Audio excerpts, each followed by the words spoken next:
I'm going to give you another reason to absolutely not be able to stay in the state of New York, as if we don't have enough reasons already. But this has to do with fishing. And if this does not make you go, what are they thinking?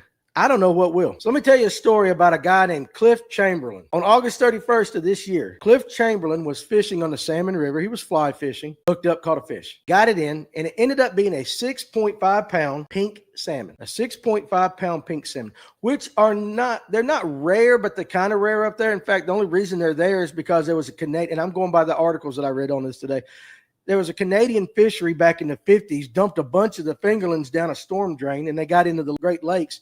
And they took off from there. But in the Salmon River, they're not what you would expect to catch all the time. He didn't know what it was. Called a buddy. Buddy looked at it and said, I think that's a pink salmon. He goes, and I also think that might be the state record. The state record was set in 1985, and it was 4 pounds, 15 ounces. So definitely by over a pound, this guy's got the state record, right? Well, not so fast. See what he did? He caught it, took pictures. He took it home and he froze it.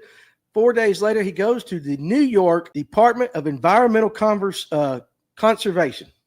The New York Department of Environmental Conservation. Yes, the NYDEC. To one of their biologists. Now, he had lost 0.4 pounds, so it actually got weighed by that biologist as a 6.1 pound pink salmon. Certified it. The biologist said, hey, you got the state record. Guy's happy as hell, right? Pretty cool. I think we'd all feel that way if we had a state record. Not so fast. 4 hours later, he gets a call back from the NYDEC saying, you do not have the state record due to a technicality. Now, this guy did everything right. Everything right. And you guys wait to hear what this technicality is, because I'm telling you what, it blows my mind. In 2024, the NYDEC decided that since nobody had turned in a competing pink salmon against the state record, that they were going to historically archive that fish and make that fish to where it is no longer able to be broken.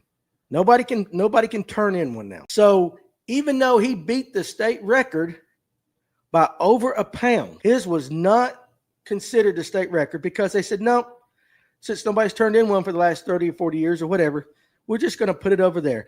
And then in their ultimate wisdom said, it would be unfair for us to go back now that we've archived a state record and allow somebody new to take it over. Is that not the dumbest thing you've ever heard? Records are made to be broken. Well, not in New York. I read that and I'm like, that's the most New York sounding shit I've ever heard. That's like saying, Babe Ruth, your home run record still stands because Hank Aaron, you can't break his home run record because nobody's come close in 50 years. We're going to historically archive that. Or Barry Bonds, you can't break Hank Aaron's record because nobody's done it in 34 years. We're going to historically archive that.